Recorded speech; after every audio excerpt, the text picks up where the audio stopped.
No sé si el tiempo nos va a alcanzar para, de alguna manera, llevarnos una información, una enseñanza y algo contundente que nos despeine, como me despeinó a mí, pero sí sé que de esta noche te vas a ir con mucha hambre.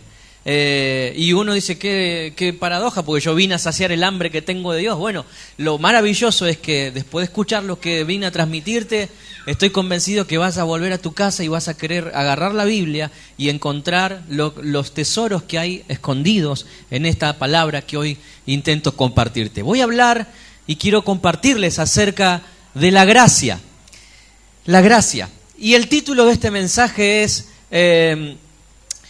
revolucionaria gracia, porque no es una gracia sino más, sino es una gracia revolucionaria, es una gracia escandalosa, es una gracia llamativa, es una gracia que hace mucho ruido y algo de lo que vos y yo deberíamos estar empapados, y estoy convencido de que si aún no lo estabas, te vas a comenzar a empapar de esto y esto te va a fascinar, mi amado. ¿Saben? Todos tenemos en común algo. Yo creo que unas 4 o 5 cosas, todos los que formamos parte de esta pequeña congregación tenemos algo en común. Número 1, la mayoría, no todos, venimos desde lejos, ¿verdad? Algunos se toman colectivos, otros viajan en autos, otros llegan a tomar hasta 2 colectivos para llegar a este lugar. Ese es un común denominador entre todos. Número 2, todos somos lindos, y cada vez nos ponemos más lindos, ¿viste? Pasan los años y somos como el vino, más bueno nos vamos poniendo, ¿no? Esa es la segunda, ¿no? La tercera, que todos, o la mayoría, todos venimos de otras congregaciones y no nacimos en esta. Y hace muy poco yo me puse a pensar esto, yo digo, el gran porcentaje, por encima del 90%, venimos de otras congregaciones, y el común denominador es que venimos de congregaciones muy tradicionalista, con una identidad casi empapada por la religiosidad, por la doctrina severa. Muchos venimos de congregaciones donde de pronto las mujeres se sentaban de un lado y los varones se sentaban del otro. Muchos de nosotros venimos de congregaciones donde el mensaje prácticamente no era la gracia, sino que el mensaje era la ley. El mensaje era la condenación, el mensaje era te vas al infierno, o el mensaje era la manipulación, el temor o el terror en otro sentido. Y venimos desde otras congregaciones así. Y número 4, todos venimos desde otras congregaciones tal vez con el alma tal vez rota o lastimada, o con el corazón tal vez dañado. Insisto, no todos, pero la gran mayoría sí. Y díganme que me equivoco si estoy equivocado, pero yo conozco las historias. Lo lindo de esta familia es que nos conocemos.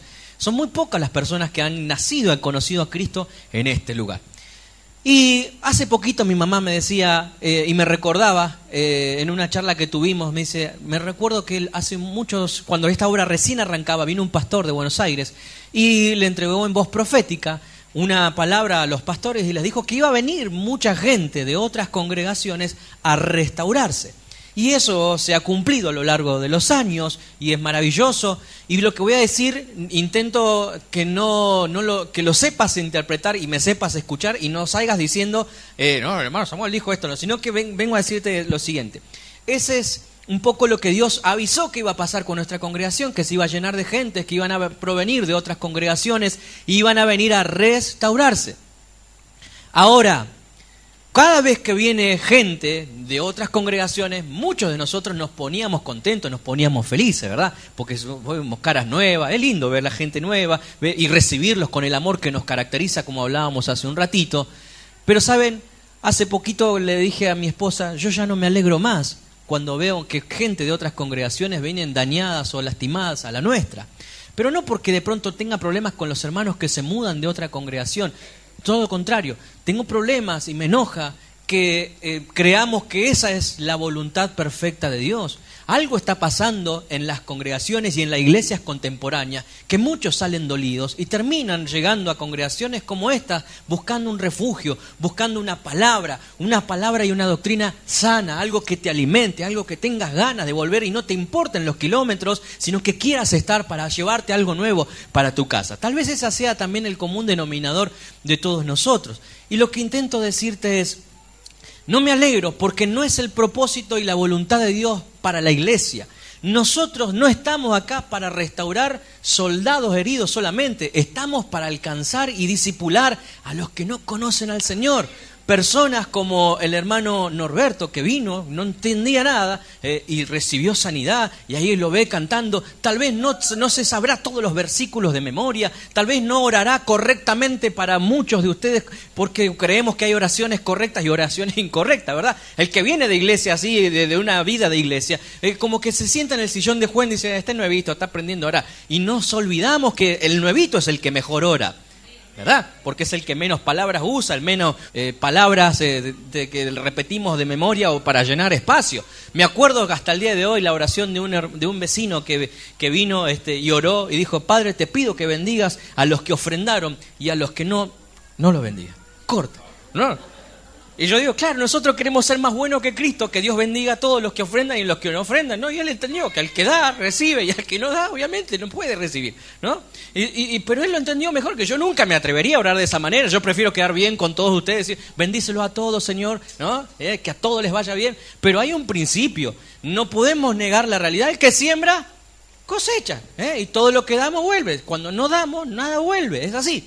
Ahora, eso es lo que me fascina de los nuevos. Y nosotros estamos en este lugar para restaurarnos, pero vengo a decirles algo, hermano. El peligro es que dentro de estos 10 años que estamos viviendo, creamos que esta es la forma o la manera correcta de hacer iglesia. No estamos solamente acá para restaurar y sanarnos y quedarnos acá esperando que Cristo venga a buscarnos. Estamos acá para que una vez que hayamos sido restaurados, comencemos a ir por el que jamás pisó una iglesia, por aquel que nunca en la vida pisó ni siquiera la parroquia, ¿me entendés? Estamos en este lugar para contagiar al que trabaja con nosotros en el trabajo, para hablarle de Cristo al que no conoce en la universidad. Me encanta cuando la gente viene y uno detecta que son gente bien mundanos, o sea, que estamos metiéndonos en los lugares de pronto donde estaba oscuro. Y eso es lo que yo siento que tiene que hacernos clic. Y para que eso ocurra, hay algo que los que venimos de otras congregaciones necesitamos entender, y es la gracia. Y brevemente quiero decirte y preguntarte, ¿no? ¿Qué es la gracia? Yo creo que todos lo sabemos, ¿verdad? ¿Alguien no sabe qué es la gracia? Alguien dice gratis. ¿Qué es la gracia? Es algo que está relacionado con lo gratis, está bien, pero es un regalo. Y encima el diccionario dice, y la interpretación de la Biblia dice que la gracia es un regalo no merecido. O sea, no te merecías ese regalo, pero te lo dieron. Eso es gracia. Y es la escandalosa y la revolucionaria gracia. Pregunto, un asesino que mató a alguien y está obviamente en la cárcel, ¿cuál sería la gracia de ese asesino? Que lo liberen, ¿verdad? Esa es la gracia. O sea, este tipo no merece estar libre porque mató, pero sin embargo viene la gracia y lo saca en libertad. La gracia es que a alguien que de pronto que robó y que solamente tiene la tarjeta de ANSES y de pronto vaya, después de haber robado, vaya al cajero y cuando ponga, le llegó un depósito por equivocación, y se llenó de guita, o no de equivocación. Alguien que voluntariamente le hace una donación de dinero en su tarjeta de cuenta de banco. ¿Me explico? Eso es gracia, algo que no merecíamos, pero sin embargo se nos fue dado. Y yo quiero que muy rápidamente pensemos en esto. El Evangelio, mis amados, es la buena noticia. El Evangelio se trata de eso, de gracia. El Evangelio consiste en un acto de justicia y de amor. Grábate bien estas palabras. Consiste en un acto de justicia y de amor. No hay amor sin justicia y no hay justicia sin amor. Dios, grábate esto, no nos perdona por amor. No nos perdona porque nos ama. Nos perdona porque Él es justo. Y yo quiero que entienda esto, para hacértelo gráfico. Imagínate, le hablo a los hombres, a los caballeros, a Martín, Salvador, a Armando, allá al pastor, a Miguel, Martín allá al fondo, a Luisito, a Brian, a papá, a todos. Imagínate este episodio. Estás en tu casa, viene una persona armada, le pega un tiro a tu puerta, entra, golpea a tus hijos, viola a tus hijas, viola a tu mujer, mata a uno de tus hijos y de pronto llega la policía y lo lleva detenido, pero vos quedás libre, ¿no? Vos quedás ileso, ¿no? Y lo llevan detenido a una comisaría, de la comisaría después termina delante del juez. Y vos vas a presentarte ahí porque vos querés que se te haga justicia, ¿no? Ahora imagínate que vas delante de ese tribunal y te encontrás al asesino y violador de tu familia y al que te robó y destruyó todo. Te lo encontrás ahí y de pronto aparece el juez y dice, bueno, este te robó, violó, mató, está bien, pero yo soy un juez muy bueno y tengo mucho amor y voy a perdonarlo. Y no hay castigo para él, lo vamos a dejar en libertad. ¿Qué es lo primero que vos decís de ese juez? Que es un juez corrupto, que es un juez injusto. Pero sin embargo, mis amados, nuestro Dios no es un Dios injusto, es un Dios justo. Es un Dios que su justicia es perfecta, es intachable, su justicia es única. Nadie es más justo que nuestro Dios. Ahora, ¿cómo resolvía Dios esto de ser justo y a la vez amarnos hasta la eternidad? Siendo que Él dijo que la paga del pecado es... Y todos nosotros, otra cosa que tenemos en común, todos los que estamos en este lugar, todos hemos pecado delante del Señor.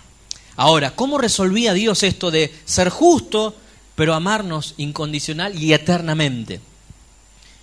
Simplemente reduciendo el Evangelio a un acto de sustitución. ¿Saben qué es la sustitución? Es que, ¿cuál es la paga del pecado de fulanito, fulanita, fulanita? Dice la Biblia que es la muerte, ¿ok? Alguien tiene, para que de vos de pronto puedas salir en libertad, alguien tiene que morir en tu lugar. Y es ahí, y es entonces, y es por eso que Dios, por amor, envía a su Hijo, a su único Hijo, a la cruz, a ocupar tu lugar. Y Él descarga, dice la Biblia, su ira y su enojo contra el pecado sobre su Hijo. Y paga absolutamente toda la deuda que vos y yo teníamos por nuestros pecados. Ahora, prestame atención a lo que te voy a decir. Pagó una sola, o sea, se paga una vez y para siempre, ¿verdad? O sea, cuando alguien de pronto roba y tiene 20 años de prisión, por ejemplo, pasaron los 20 años, ya está, no tiene que volver a pagar 20 años por el mismo robo, ya está. La justicia quedó satisfecha por ese robo. Lo mismo pasa cuando Jesús fue a la cruz. Isaías 53 dice que la justicia de Dios quedó satisfecha. Entonces, cuando Dios Padre nos ve a nosotros, no nos ve a nosotros en realidad, ve a su Hijo Jesús en nosotros. Y cuando ve a Jesús y ve a Cristo, nos ve también a nosotros y nos mira a nosotros. Y eso habla del Evangelio, la buena noticia, de Dios aplastando a su propio Hijo por amor, para que vos y yo, cada vez que miremos la cruz y nos acerquemos a ella, podamos recibir el amor del Padre. ¿Cuántos le dan gracias al Señor por ese amor? Mis amados, la Biblia dice en San Juan, capítulo 1, verso 17, está en la pantalla, escuchen esto, dice que la ley por medio de Moisés fue dada, pero la gracia y la verdad vinieron por medio de Jesucristo. Grábate bien. La ley por medio de Moisés fue dada. Pero dice la gracia y la verdad. ¿Fueron dadas o vinieron? ¿Qué dice? Vinieron. No es lo mismo que alguien te dé a que de pronto, y te dé de parte de, a que de pronto se presente esa misma persona en carne y hueso delante tuyo. Eso es la gracia. Dice la palabra de Dios que la ley fue dada por Moisés, pero la gracia vino a través o por medio de Jesucristo. Y escuchen lo que dice el verso siguiente. A Dios nadie le vio jamás. El único o unigénito Hijo que está en el seno del Padre, Él le ha dado a... Miren, mis amados, escuchen lo que les voy a decir. La Biblia se divide en dos grandes episodios. Nuevo Testamento y Antiguo Testamento. Pero sabemos que el Antiguo Testamento, en él encontramos la ley, y en el Nuevo Testamento encontramos la gracia. La gracia no es un tiempo, la gracia es una persona. La gracia es Jesucristo mismo dando a conocer la verdadera identidad del Padre. Escuchen cómo arranca la Biblia. La Biblia no arranca con la ley y con un Dios enojado como toda la vida creímos los que venimos de iglesias de hace tiempo, sobre todo de las iglesias con este tipo de carteles que yo te he mencionado. La vida del ser humano no arranca así. La vida del ser humano arranca en el Génesis con un Dios lleno de gracia, lleno de amor, que preparó todo para Adán y para Eva para que tuvieran lo necesario para vivir. Ahora, la Biblia me encanta que relata esto, y escúchenme por favor los que venimos hace tiempo. Toda la vida cuando yo miraba la historia del Génesis y veía a Adán y a Eva y los veí que comieron el fruto equivocado, yo en ese momento me acuerdo que sentía la voz de Dios y me lo contaban así: ¿dónde estás tú? Y parecía como que caía un rayo y caía el Dios enojado porque habían pecado, ¿no? Y entonces ahí se cubrían con unas hojas y en ese momento Dios los expulsaba a patadas del Edén porque habían pecado, ¿verdad? Y cuando leí una y otra vez ese libro y esa historia, me di cuenta en realidad que me la contaron de manera equivocada. Porque cuando prestas atención vas a descubrir a un Dios lleno de gracia, a un Dios lleno de amor, que cuando encuentra a sus dos hijitos en pecado y los encuentra tapados con unas hojitas, Él sabe que se van a morir de frío y realiza el primer sacrificio y mata a algunos animales y les teje. Decime si eso no es romántico y no es de corazón de papá o de mamá. Les teje unas ropas con piel de animales. Y encima pronuncia algo que a mí me maravilló. Y es, dice Dios, y habla con Jesús y el Espíritu Santo. Dice, el hombre acaba de comer con la mujer del fruto del árbol del conocimiento del mar que yo les dije que no comieran. No vaya a ser cosa de que coma del árbol de la vida y mueran. Y lleguen a ser igual a nosotros. Ahora, te invito a que releas esto. Yo cuando miraba eso, yo me imaginaba un Dios celoso cuidando su árbol ahí, que el árbol de la vida, que nadie quería que lo toque porque era su árbol de la vida. Y aparte no quería que llegaran a ser como Él, que era eterno. Pero entendí, mis amados, que tanto Adán como Eva tenían pecado. Y el pecado nos separa de Dios eternamente. El pecado nos separa de Dios. Y la paga de ese pecado es la muerte. Si Adán y Eva seguían estando en el Edén, corrían el peligro de comer de ese árbol de la vida y vivir eternamente separados de Dios.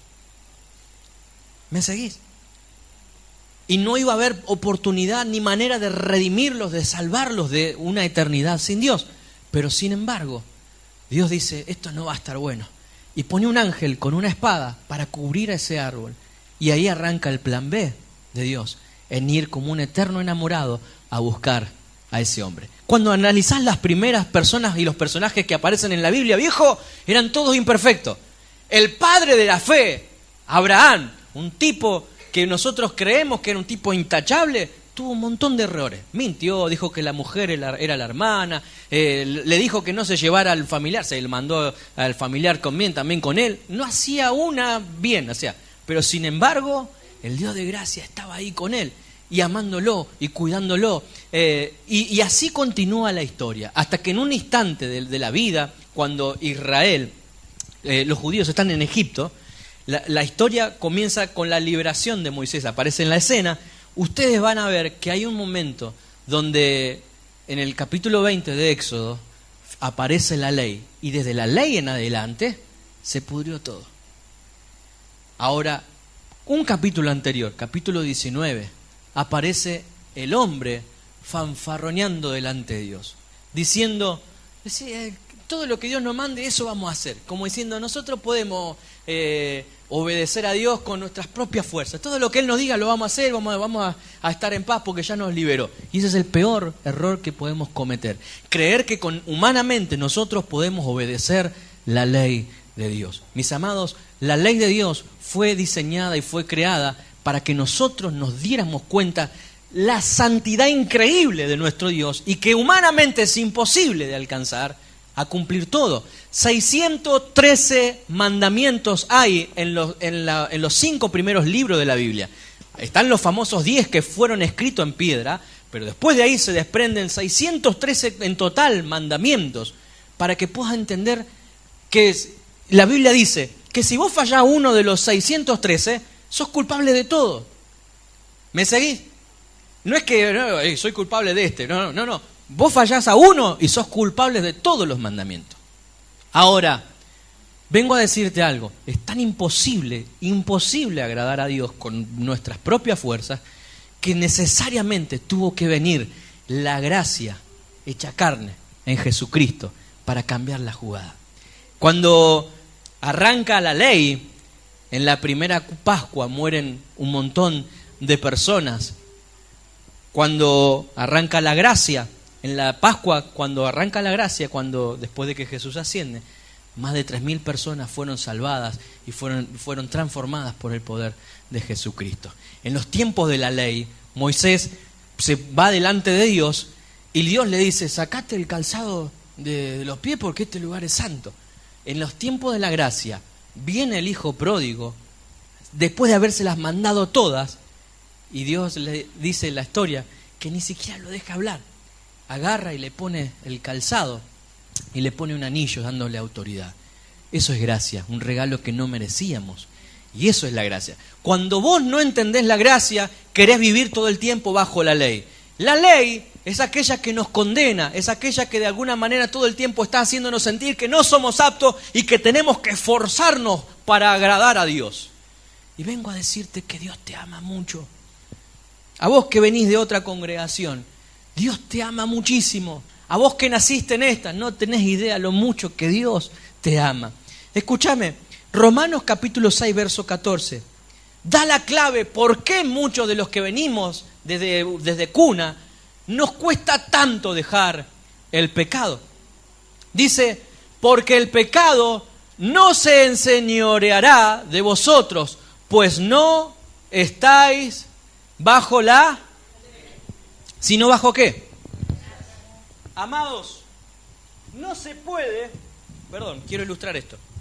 No se puede vivir en los dos lugares. Esto es como cuando la Biblia dice: no me gusta si sos tibio. O sea, o sos frío o sos caliente. Lo mismo pasa acá. No se puede vivir bajo la ley a la misma vez y bajo la gracia. O estás bajo, voy a ilustrar esto, o estás bajo la ley o estás bajo la gracia. Es como este cargador que ustedes ven acá adentro. No puede estar a la misma vez en los dos vasos. O está en uno, bajo uno, o está en otro. Y me encanta que la Biblia dice que cuando vos vivís bajo la ley, el pecado se enseñorea sobre vos, te mantiene esclavo. El pecado te mantiene todo el tiempo bajo esclavitud, subyugado, y te lleva a creer que vos no agradás a Dios y que tenés que ganarte con tus propias fuerzas el amor de Dios. Y vienen todos esos pensamientos: tengo que amar a Dios con toda mi fuerza, y empezás a recordar los mandamientos y vos decís: no puedo, porque eso es lo que provoca la ley.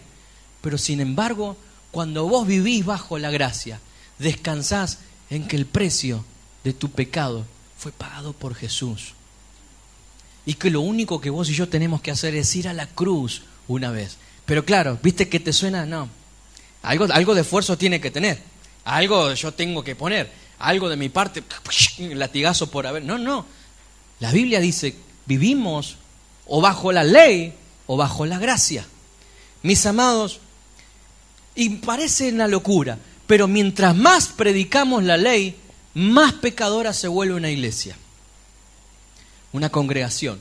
Mientras más enseñamos y hablamos como la ley, siendo personas que juzgamos y poniendo límite por todo, como hacían los fariseos, más se hace fuerte el pecado. Dice, escuchen, Primera de Corintios capítulo 15, verso 56. Primera de Corintios capítulo 15, verso 56 dice: ya que el aguijón de la muerte es el pecado, y el poder del pecado, ¿dónde está? ¿Dónde está el pecado? ¿Qué es lo que hace fuerte al pecado?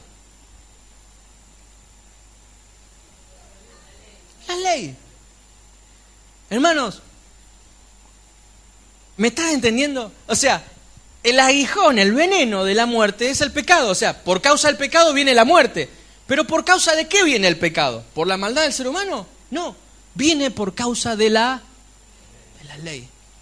Por eso que mientras más usamos los púlpitos para condenar y para dar miren mis amados, más predisposición a pecar tenemos que en vez de a buscar la santidad. Cuando mis hijitas de pronto son visitadas por algunos chiquitos de otra familia, nosotros tenemos que andar todo el tiempo, no, eso no toques, no, fíjate, dale otro juguete, o dale algo, o vengan acá, vengan a pintar, porque a lo mejor tocan alguno de mis instrumentos, algún adorno de mi esposa, pero porque son niños. Ahora, imagínense en qué ridículo sería si de pronto todos ustedes van a mi casa y no toques esto, no toques lo otro, no, porque hay un momento en que cuando vos sos adulto y sos maduro espiritual, no necesitas que otro te está diciendo lo que no tenés que hacer, porque a los grandes, mientras más nos dicen lo que no tenemos que hacer, eso querés hacer. ¿Me entendés? Y la fuerza del pecado, el pecado se hace más fuerte mientras más abrazás la ley. Y escúchenme una cosa, si el pecado se hace más fuerte con la ley, ¿quién es el que más quiere que se predique la ley en las congregaciones? ¿Y quién detesta la gracia? El diablo. ¿Me seguís lo que te estoy diciendo? Si hay alguien que odia la gracia, es el mismo diablo. Intenta todo el tiempo hacernos pagar con nuestras propias fuerzas. Pero escuchá lo que dice Gálatas capítulo 5, verso 4 en la versión NBI. Gálatas capítulo 5, verso 4 en la versión NBI. Qué pena que se me fue la hora. Tengo para hablar un montón. Dice en la versión NBI. ¿Vieron? Dice, la Reina Valera dice, de la gracia habéis caído. ¿Han escuchado eso? Cuando un hermano de pronto cometió un pecado, ¿no? Del que sea. No, cayó de la gracia. Lo he escuchado en las iglesias religiosas, las he escuchado, ¿no? Cayó de la gracia. Mis amados, dice la palabra, a veces creemos que pecar o fallar o errarle al blanco, mi amado, es caer de la gracia. Sin embargo, ¿sabés qué es caer de la gracia? Dice, aquellos de entre ustedes que tratan de ser justificados o agradar a Dios cumpliendo la ley, han roto con Cristo y han caído de la gracia. ¿Me seguís? La gracia es más alta que la ley. Y te caes de la gracia cuando querés agradar a Dios con tu propia fuerza. Y crees que a Dios se lo agrada vistiéndote de determinada manera, asistiendo a determinadas cantidades de culto, haciendo determinados servicios o haciendo determinadas cosas. Mis amados, Dios no nos ama por nuestro servicio. Dios no nos ama por lo que hacemos por Él. Dios nos ama antes de que inclusive hubiésemos hecho algo por Él. Me encanta la historia de cuando veo a Jesús, no es la historia, es el hecho verídico, que Él está saliendo de las aguas, no ha bautizado, no ha predicado, no ha hecho ningún milagro, no ha muerto en la cruz, y sin embargo Dios dice, este es mi Hijo amado, para dejar bien en claro que no agradamos a Dios por lo que hacemos, agradamos a Dios por lo que somos. Él te ama, tenés que entender que te ama. Cuando no entendés que te ama, intentás todo el tiempo agradar a Dios con tu propia fuerza, tratando de cumplir un montón de reglamentos, pero estás perdido, estás perdida, porque nadie puede salir vivo de la ley. Y he entendido, mis amados, y con la humildad desde el corazón, he decidido abrazar esta palabra y abrazar la gracia y abrazarme de ella y compartirlas con otros, porque me he dado cuenta que es una gran noticia. Hay dos clases de ministerio. Vayan conmigo rápidamente, 2 Corintios capítulo 3, verso 7. Dice que aquellos que predican la ley y que de pronto viven bajo la ley y hablan de acuerdo a la ley y están todo el tiempo amenazando de acuerdo a la ley, la Biblia dice que es un ministerio de muerte. Y si el ministerio de muerte grabado con letras en piedra, está hablando de los 10 mandamientos, dice, fue con gloria, tanto que los hijos de Israel no pudieron fijar la vista en el rostro de Moisés a causa de la gloria de su rostro, la cual había de perecer. El verso siguiente dice algo fantástico. ¿Cómo no será más bien con gloria el ministerio del Espíritu? El verso siguiente dice, escuchá, porque si el ministerio de condenación fue con gloria, algo que estoy acostumbrado, miren, tengo la fortuna o a veces la pena de recorrer muchas congregaciones y escucho que el mensaje siempre es condenatorio. Dice, pero si el ministerio de condenación, o sea que hay un ministerio de condenación, fue con gloria, mucho más abundará en gloria, ¿qué cosa? El ministerio de justificación. ¿Saben, amados? Yo deseo que desde esta pequeña congregación abracemos las gracias y nos transformemos en ministros de la justificación, en ministros de la gracia. ¿Saben lo que es un ministerio? Es una sede. Así como hay áreas del gobierno que tienen sede aquí en Mar del Plata, nosotros tenemos dos opciones. O somos de la sede y plantamos la sede en Mar del Plata del Ministerio de la Muerte, que está todo el tiempo condenando y hablando de lo que no se tiene que hacer y de pronto juzgando a las personas, o nos ponemos en el ministerio de la justificación y le hacemos entender a la gente que no es por nuestras obras, es porque Él nos amó primero, es porque su amor es eterno, porque su gracia está todavía vigente para nosotros, porque su misericordia se renuevan cada mañana para los que creemos en Él. ¿Cuántos dicen amén? Gloria a Dios.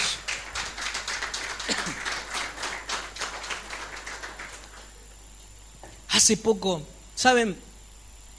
Nuestra hija Milena nos daba terror escucharla hablar muchas veces porque ella decía, tengo una gana que venga Jesús y ha tenido sueños con eso. Y ella pregunta, ¿cuándo va a venir Jesús? Y yo por dentro, que vivía en la ley, no, que no venga, ¿no? Por lo menos un mes, hasta que me logre poner en santidad, pero no falta ningún culto, ninguna oración, ningún ensayo, ni esté haciendo todo lo que tenga que hacer para que me enganche preparado, por lo menos en la última, Sin embargo, los niños esperan con unas ganas que venga Jesucristo. Porque no hay sentido de culpa por la ley, porque ellos viven entendiendo que Jesús les ama. Que Jesús les ama más. Amado, miren lo que dice Primera de Pedro capítulo 1, verso 13. Por eso, en la versión NBI, dispónganse en la versión NBI, ¿puede ser? Dispónganse, dice, para actuar con inteligencia. Tengan dominio propio. Claro que sí hay que tener dominio propio. Y dice, pongan su esperanza completamente en la gracia que se les va a traer en la revelación de Jesucristo. Si no entendés esta, yo sé, te comprendo y sos de los míos. ¿Qué quiere decir, Señor vuestro entendimiento? Bueno, andá a la otra traducción. Te voy a leer una que me encanta. Traducción lenguaje actual. Escuchá.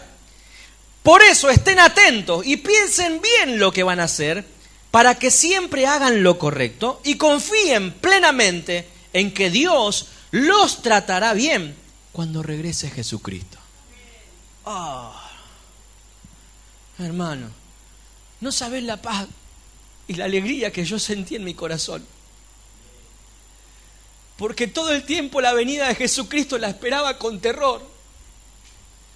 Porque humanamente no califico, no apruebo ni siquiera uno de los 613 mandamientos. Poneme los 10, ni uno de esos. Pero cuando entendés la gracia que Jesucristo ocupó tu lugar, la Biblia te lleva a entender de que Dios te tratará bien cuando Jesucristo venga, que Él también te está esperando en el encuentro en la nube y Él está deseoso por enjugarte las lágrimas. La Biblia dice, cree tú y serás salvo, tú y toda tu casa. A veces le complicamos las cosas a la Biblia y a la gracia. Hermanos, antes, mirá, en el antiguo pacto, un solo hombre pecó y por culpa de ese, todos murieron y todos perecieron y se fueron a una eternidad sin Dios. Ahora, en el tiempo de la gracia, cree uno y es salvo toda la casa. ¿Cuántos dicen amén? ¿Cuántos dicen amén? Por uno que crea correctamente. Claro, vos pensás lo mismo que yo, pero no es justo. Tienen que creer todos para ser salvos. No, la Biblia dice, cree uno, cree tú y serás salvo toda tu casa. Eso es gracia. No merecía esa familia ser salva entera, pero por causa de que uno creyó correctamente. Correctamente. ¿Y qué quiero decir con correctamente? Que a veces por creer mal, hacemos las cosas mal. El error de la gracia a veces consiste en que los que predican de esto tienen el terror de que la gente crea que todo es libertinaje. Pero mis amados, Jesús dijo que aquel que a quien más se le perdonó, más ama. Mirá lo que dice, por favor, no estaba en la Biblia, en el último versículo, Primera de Juan, capítulo 4, verso 16. Grábense en esto en el corazón, por favor. Dice, Primera de Juan, capítulo 4, verso 16. Si está mi hermano Noldo, venía al piano, por favor. ¿Lo tienen? Primera de Juan, capítulo 4, verso 16. Lo leo acá. Y nosotros hemos conocido y creído, dice la palabra de Dios, en el amor que Dios tiene para con nosotros. Dios es amor y el que permanece en este amor, permanece en Dios. Y Dios, hermano, escuchá lo que dice. Y nosotros hemos conocido, número 1. ¿Y qué más dice? Y creído. O sea, no es lo mismo conocer y creer. Te ejemplifico de esta manera. Y las esposas me van a entender, porque muchas hacen esta pregunta a las mujeres. Le preguntan al esposo, ¿me amás? ¿Qué dice el esposo? No se queda callado. Dice, sí, la información llegó, sabe. Pero ¿por qué vuelve a preguntar? ¿Me amás? Sí, ya te dije. A Eva preguntándole a Adán. ¿Me amás, Adán? ¿Y a quién me voy a amar? Si estás vos sola, hermano. Las mujeres preguntan muchas veces, saben que su esposo las ama, pero muchas de ellas no creen que les ama. Y como no creen que el esposo las ama, tienen sentimientos de rechazo hacia sí misma, empiezan con los sentimientos de culpabilidad, se abandonan a sí mismas, otras de pronto se esfuerzan más por hacer otras cosas porque se sienten rechazadas, porque no creen que su esposo las ama.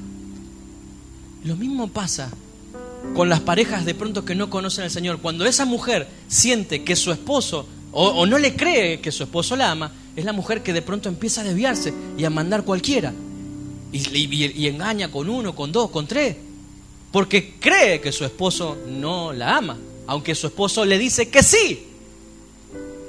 Y en el mundo espiritual con Dios pasa lo mismo, mis amados. Nosotros, ¿cuántos de nosotros sabemos y conocemos que Dios nos ama? ¿Verdad? Mi pregunta es, ¿cuántos creen que realmente te ama aún así, a cachivache acuático como sos? Te ama igual. Te ama igual. Miren, te voy a decir algo y te voy a confesar algo desde lo más profundo de mi corazón. Le he dado a Dios más de 10.000 razones para que no me ame. Más de 10.000. Y aún así Él no cambió de opinión. Me sigue amando y me sigue tratando como su hijo. Y lo mismo pasa con vos. Te ama, créeme, varón. No importa lo que hayas hecho. La ley te va a estar queriendo hacer sentir culpa todo el tiempo, condenándote. No mereces otra vez hacer esto, hacer lo otro. Pero sin embargo viene la gracia y te dice, vení, acá hay calzado y hay anillo para vos. Hay vida, hay restitución. Nada va a cambiar el amor de Dios. Eso es gracia, mis amados. Quisiera cerrar con un versículo bíblico que que mi suegra leyó en un momento en una de las últimas prédicas de ella. Y yo estaba sentado ahí. Vieron esos momentos cuando de pronto estás ido, porque yo estaba viviendo mi proceso y me profundizo en lo que la Biblia dice y encuentro en Isaías 53. En la versión NBI, para que lo podamos entender, dice, escuchen, ciertamente Él cargó con nuestras enfermedades y soportó nuestros dolores. ¿De quién habla este capítulo? De Jesús. ¿Qué libro estamos leyendo? Isaías, profeta, Antiguo Testamento. ¿Qué está haciendo el profeta? Profetizando, anunciando el futuro. Y dice, ciertamente Él cargó con nuestras enfermedades y soportó nuestros dolores, pero nosotros lo consideramos herido, golpeado por Dios y humillado.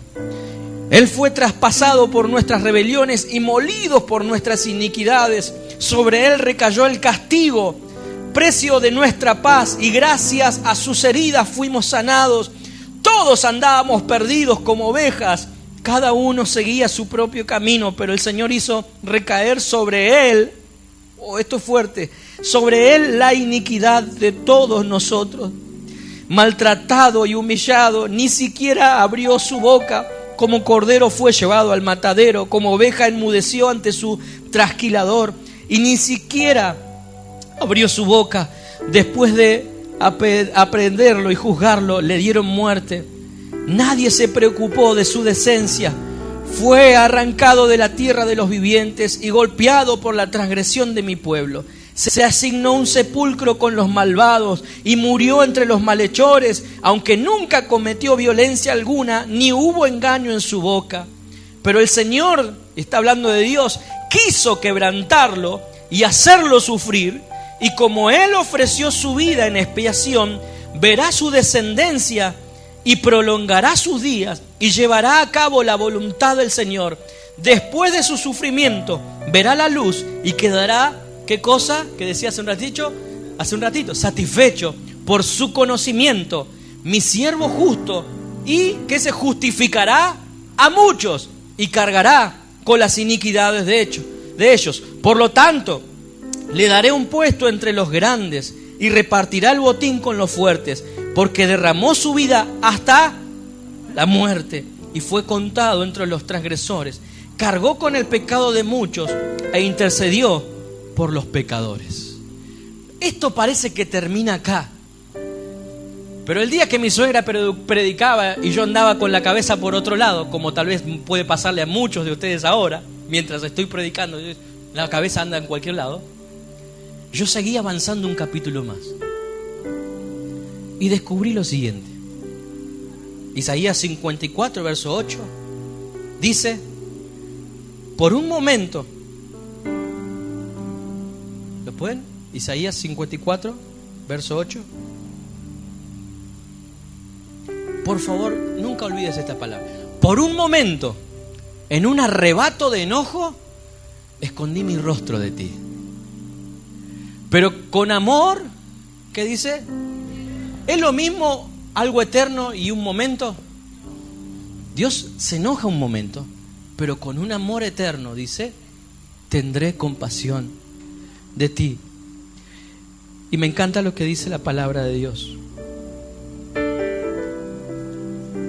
Dice el Señor tu Redentor. Isaías, el otro verso. Para mí es como en los días de Noé, cuando juré que las aguas del diluvio no volverían a cubrir la tierra. Así he jurado, ¿qué dice la palabra de Dios? Ni volver a reprenderte. Hay otra versión que dice: no me voy a enojar más contigo, ni voy a amenazarte. ¿Estás entendiendo lo que te estoy diciendo? Dios te está prometiendo hoy, es la promesa: no me voy a volver a enojar con vos. Y tal vez esta sea la síntesis del mensaje que puedas llevarte a tu casa. Dios no está enojado con vos. Y esta es la buena noticia que a mí me encanta transmitirle a la gente que no conoce al Señor. Es un chamullo que Dios está enojado con vos. Dios te ama. Y dice: así he jurado no enojarme más contigo. Decime si esta no es la carta de amor más extraordinaria. Y dice: ni voy a volver a amenazarte o a reprenderte. ¿Querés más? Un versículo siguiente dice, el verso 10: aunque cambien de lugar las montañas y se tambaleen las colinas, no cambiará mi fiel amor por ti, ni vacilará mi pacto de paz, dice el Señor, que de ti se compadece. Campeón, las montañas se pueden mover, puede pasar de todo, pero dice el Señor: mi amor por vos no va a cambiar. ¿Qué está viendo el profeta? Lo que va a ocurrir después de la cruz. Dios ya no está enojado. Y me preocupo cuando voy a congregaciones de esta ciudad y del país donde Dios nos permite a veces andar. Ver hombres que predican dentro y fuera de los templos con esta cara así enojado. Porque somos la imagen o los representantes de Dios en el ministerio de la justificación y nuestro rostro siempre está así. Y quiero pedirte, mi amado, que cuando hables de tu papá Dios, que siempre tengas una sonrisa en tu boca, porque Él no está enojado con la gente. Él no está enojado ni con vos ni conmigo. Puede cambiar toda la geografía, pero el amor de Él no va a cambiar. Él prometió, y cuando Él jura y Él promete, jura por sí mismo, porque no hay otro más grande que Él. Él jura por sí mismo y Él no puede volverse atrás de lo que dice. Te ama, campeón, campeona, te ama. ¿Me entendés lo que te estoy diciendo? Te ama. Y este episodio, dice la palabra de Dios, Dios mismo está diciendo, esto me recuerda a la historia de Noé.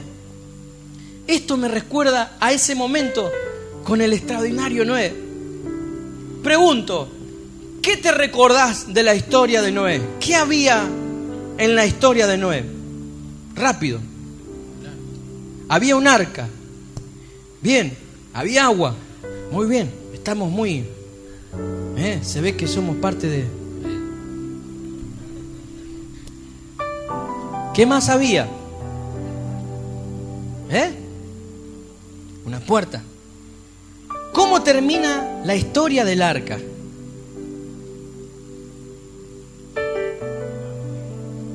Con un arco iris. ¿Recuerdan ese momento? Dios le está diciendo, nos está diciendo a nosotros, buscame por favor, esto no estaba, Apocalipsis capítulo 4, verso 3, en la versión tradicional. ¿Recuerden la historia?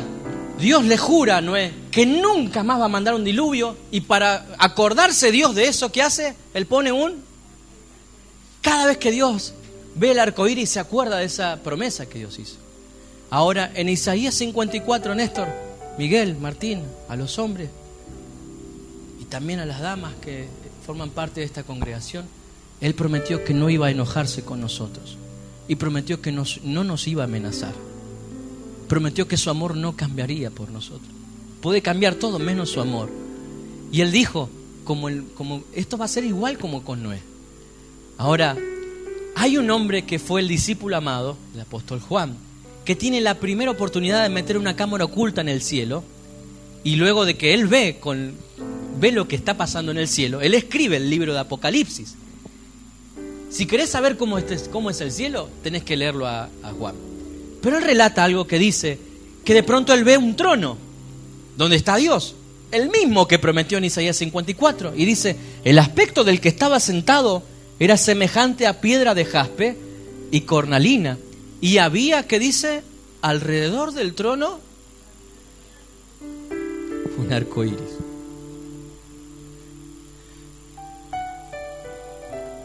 Cuando le compartí esta palabra a algunos amigos, hombres y mujeres, las mujeres siempre dijeron, más tierno.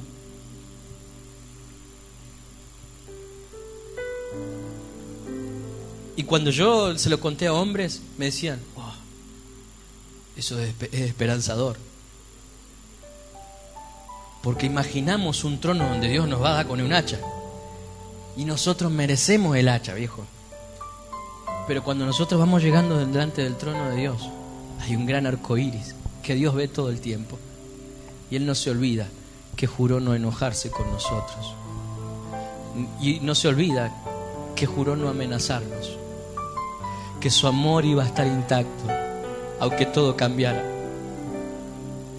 Entonces esta es la esperanza con la que vos tenés que caminar en la vida. Así tenés que conducirte, sabiendo que no es con tus propias fuerzas. Jamás vas a lograr cumplir la ley. Dejá de vivir bajo la ley. Es hora de que te mudes a la gracia. La gracia es la red esa que está debajo de alguien que va caminando sobre una soga muy fina, que va a hacer que no se vuelva a golpear, que aunque caiga se puede volver a levantar ileso. ¿Cómo te ama Dios? Estoy desesperado, quisiera encontrar las palabras justas y precisas para que me entiendas lo mucho que Dios te ama, varón, lo mucho que Dios te ama, mujer, y que vos ahora que empieces a entender la gracia, no podés vivir toda la vida condenando Todo lo contrario, tenés que compartir esta gracia con los que te rodean en tu trabajo, en la escuela, en la universidad. Cansada está la gente de las congregaciones porque saben que para ir ya tienen que cumplir un montón de determinadas cosas, porque si no se sienten juzgados. La gracia los tendría que abrazar. En la congregación deberían encontrar. Vamos a tener que decidir en algún momento de nuestra historia como iglesia qué tipo de sede vamos a hacer. No podemos ser de las dos sedes. O somos de la sede de la ley o somos de la sede de la gracia. La ley mata, la gracia vivifica y trae esperanza. Jesucristo ya pagó todo. Jesucristo pagó todo. Lo único que vos y yo tenemos que hacer es volver a la cruz. Es volver a la cruz y es ayudarle a recordar a las personas que nos aman. Y ese amor es el que te conduce. ¿Saben por qué mis hijas se portan bien? Porque saben que papá las ama. Yo puedo estar o no estar en casa, pero ellas no están con terror de que yo vuelva. Muchos de ustedes, les hablo a los adultos, se criaron con una imagen de una mamá que le decía, ya va a venir tu padre, cuando venga tu padre, y les tenías terror. Y cuando tu papá no estaba, automáticamente vos te las mandabas. Pero cuando vos tenés un viejo que te demuestra amor, esté él presente o no esté presente, vos te comportás de la manera correcta. Cuando vos conozcas y entiendas lo mucho que Dios te ama, vas a dejar de ser esclavo del pecado y vas a comenzar a andar en derecho y a manejar el dominio propio. La Biblia dice que el dominio propio es algo que se ejercita. Cabezón, lo tenés que entender, porque yo no lo entendía. Yo no tengo dominio propio, no, es algo que se ejercita. No podés ir al gimnasio y querer en el primer día adelgazar los 20 kilos. Tenés que ejercitar en el dominio propio también. Pero qué lindo es ser un gimnasio donde sabés que hay gracia. Que aunque vuelvas y te vuelvas a comer una milanesa con papa frita, Dios te va a decir, bueno, otra vez arranquemos de cero. Todas las mañanas se renuevan las misericordias de Dios. Hay una canción maravillosa que dice en sol: sublime gracia del Señor, que a un infeliz salvó. Esto éramos vos y yo. Yo fui un ciego más, hoy veo yo. ¿Qué más dice? Perdido y él me halló. Su gracia me enseñó a tener. ¿Qué razón que tenía este Cristo? Mis dudas ahuyentó.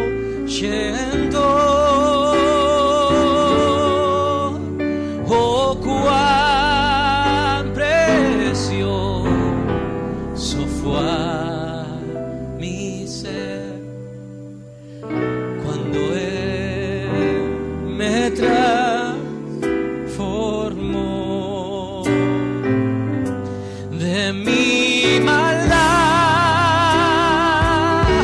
me libertó, mi Salvador me rescató, y como el mar fluye su amor, sublime gracia y amor. No hay un amor más grande que este. No vas a encontrar, busca donde quieras, pero jamás vas a encontrar un amor como este. Una gracia tan profunda, tan grande. Hay esperanza para vos y para mí si entendemos esto. Y hay esperanza para tus familiares. Si vos crees correctamente, si vos no solamente sabés que Dios te ama, sino que te animás a creer que Él te ama, la cosa puede cambiar. Aleluya. De mi maldad me libertó mi Salvador, me rescató, y como el mar fluye su amor, sublime gracia y amor. ¿Por qué no te pones de pie y decís: de mi maldad me libertó mi Salvador, me rescató, y como el mar fluye su amor, sublime gracia y amor. Yo no puedo encontrar ya palabras para hacerte entender que Dios te ama, pero te pido que dejes que el Espíritu Santo ahora trabaje en vos. Bebé de ese amor. Hay gracia acá en este lugar para tu vida. Hay gracia para ese pecado anterior. Si tan solo venís a la cruz, si tan solo te entregás a Él y descansás en Él. Pero no caigas de la gracia, no intentes tratar de pagar con tus propias fuerzas y con tus propias acciones lo que hayas hecho. Descansa en la gracia de Dios y abrazate de Él. Y por favor te pido, no te soltés de Él, no te soltés de su gracia. No dejes que el diablo intente meterte la ley, porque para eso vino el Hijo de Dios. Vino, no te mandó su amor, vino en carne y propia. De eso se trata la Navidad, de eso se trata el Evangelio, de eso se trata la buena noticia. El Hijo de Dios sustituyendo nuestro lugar. ¡Aleluya! De mi maldad me libertó mi Salvador, me rescató, y como el mar fluye su amor, sublime gracia y amor, sublime gracia y amor, sublime gracia y amor. Aleluya. Gracias, Jesús. Gracias te damos. Gracias por ese amor.